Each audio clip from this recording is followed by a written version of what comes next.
Hi, I'm Audrey Fletcher and I'm here today to continue our voyage of discovery of the long forgotten and long lost constellation of the Celestial Sphinx.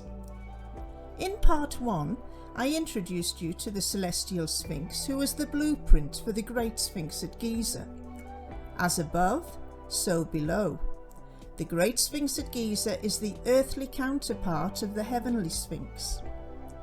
Then, in part 2, I introduced you to the creation of the heavens. All of the research is my own. I am the source of these discoveries. This is my own work. The computer software I used for the sky charts is Sky Globe 3.5 by Haney M.A. Now, let us go on a further voyage of discovery.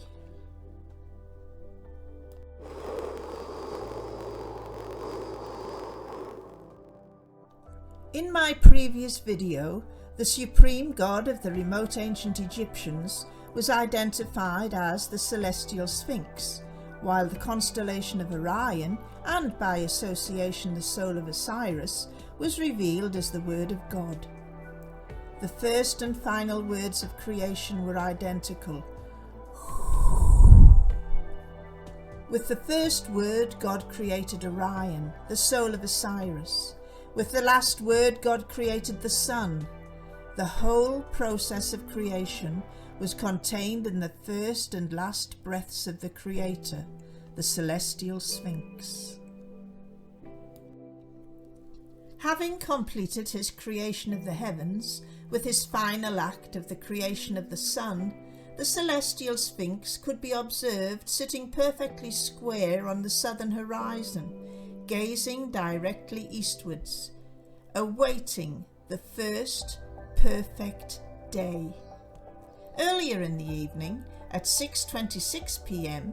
on July 3rd, 14,000 BC, the sun had set in the west. Exactly 12 hours later, at 6:26 a.m. on July 4th, 14,000 BC, the sun rose in the east. Exactly 12 hours after that, at 6:26 p.m. on July 4th, 14,000 BC, the sun set in the west. This conjunction, involving the Celestial Sphinx and the sun setting in the west, rising in the east, and setting in the west again at exactly 12-hour intervals, has never occurred since.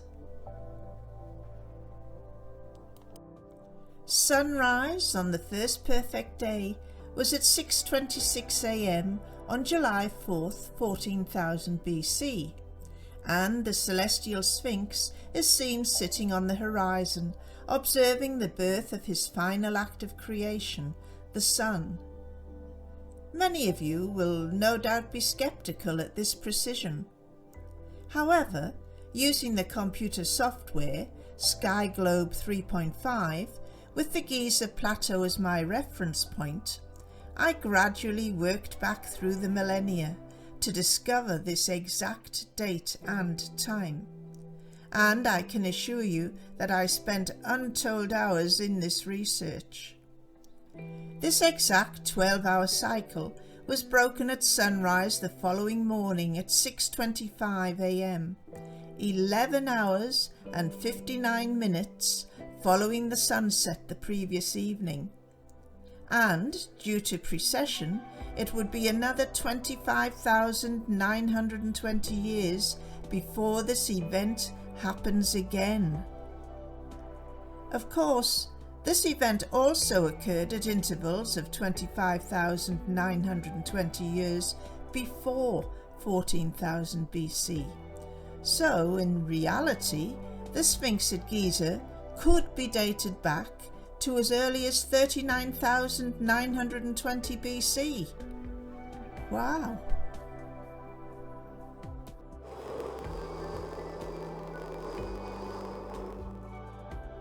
This was indeed the moment in time for which the Sphinx at Giza had been created.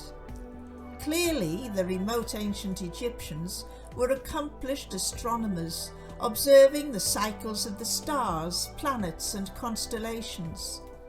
They held the key to the universe, the sacred knowledge of precession, and as such they could exactly calculate the timing of sunrise on this first perfect day, a day which will not be repeated for another 25,920 years. As the Celestial Sphinx continued to expel his breath of life, during the night, the heavens were progressively created, until the process of the creation of the universe was complete. The final act of creation was the sun when it rose in the east. This was the moment in time for which the remote ancient Egyptians had created the earthly counterpart of the Celestial Sphinx. And the planning and sculpture could have taken at least 100 years, maybe even more.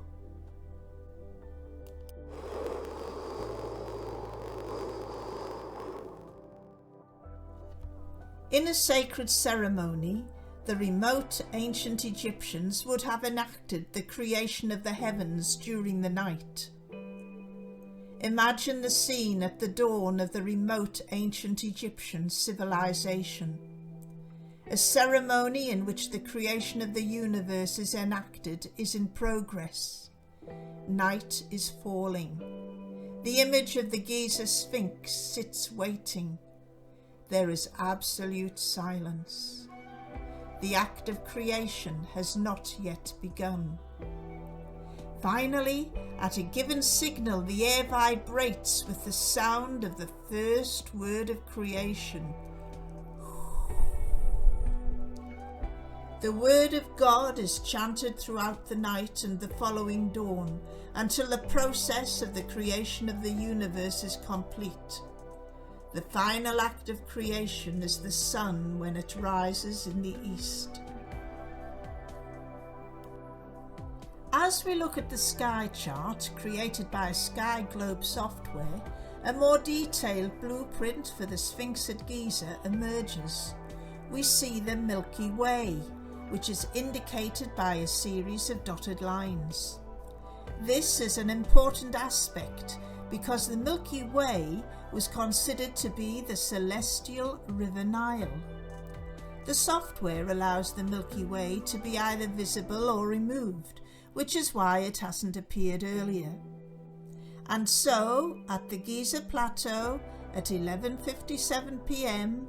on July 3rd, 14,000 BC, the Celestial Sphinx could be observed sitting on the southern horizon, gazing directly eastwards across the Milky Way, across the Celestial River Nile, towards the exact point where the sun would rise in the east at 6:26 a.m. the next morning. This identical image and moment in time was created on the ground at Giza. You will notice that I have given the Celestial Sphinx a playful eye, so that he might better observe the rising of his final act of creation, the sun. As the sky map is further extended to the right of the screen, it continues to reveal its secrets, its sacred knowledge. Incredibly, 3 pyramids are visible directly behind and directly west of the Celestial Sphinx, just as in the ground plan on the Giza Plateau. I wonder, does this indicate an age for the pyramids similar to that of the Sphinx at Giza? I will leave you to decide that one for yourselves. It is my belief and strong contention that this celestial blueprint for the ground plan at Giza is in fact the Celestial Hall of Records. Thousands of years later, the sacred knowledge of the constellation of the Celestial Sphinx, its associated secrets and creation mythology had all been lost. All that remained was the enigmatic Sphinx at Giza, facing towards the east across the River Nile, with 3 pyramids situated directly behind him in the west. Significantly, the 3 pyramids are formed by the constellation of Phoenix, so named by the ancient Greeks, the myth attached to it being about death and resurrection. In ancient Egyptian mythology, the precursor of the phoenix was the Bennu bird, which, like the constellation of Orion, was also known as the soul of Osiris.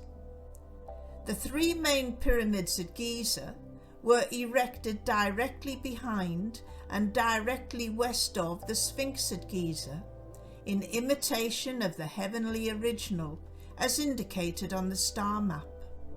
As above, so below. The Great Pyramid represents the body of the phoenix or Bennu bird, while the pyramids of Khafra and Menkaure represent the wings. However, the white crown of ancient Egypt also represents the body of the phoenix or Bennu bird, while the 2 flanking feathers represent the wings. This association is confirmed in the illustration of the Bennu bird seen to the right of the screen, wearing the same distinctive white crown. The Bennu is recognized in ancient Egyptian mythology as the soul of Osiris. The Osiris feathered crown is an earthly representation of the constellation of Bennu, symbolizing death and resurrection, as does the Great Pyramid of Giza and the ancient Egyptian god Osiris. His was the first resurrection, the first raising. Theirs was a time when they understood that they were a thread in the woven fabric of creation, death and renewal. Creation. With his first breath, the Celestial Sphinx created Orion, the soul of Osiris, which in turn is embodied in the constellation of Bennu, which was later named the Phoenix by the ancient Greeks. Death and renewal are not only manifested in the Bennu bird and Osiris, but also in the Great Pyramid of Giza. The creation of heaven on earth is complete. It was in the establishment and construction of the GIZA complex to so exactly mirror its heavenly counterpart that the remote ancient Egyptians were able to experience heaven on earth. The purpose of the recreation of heaven on earth was in anticipation of that first perfect day at the Giza plateau on the 4th of July, 14,000 BC. Towards dawn on that day, the Sphinx at Giza was sitting with the 3 pyramids directly behind him, gazing directly eastwards across the River Nile towards the exact point where the final act of creation, the sun, would rise in the east at precisely 6:26 a.m. Due to precession, this event would not occur for another 25,920 years. This duality of the creation of heaven on earth culminated in a philosophy of spiritual beliefs encompassing creation, death, and renewal. As above, so below. I hope that you have enjoyed this presentation, and I look forward to sharing with you my continued research into the ancient Egyptians in my next video. Bye for now.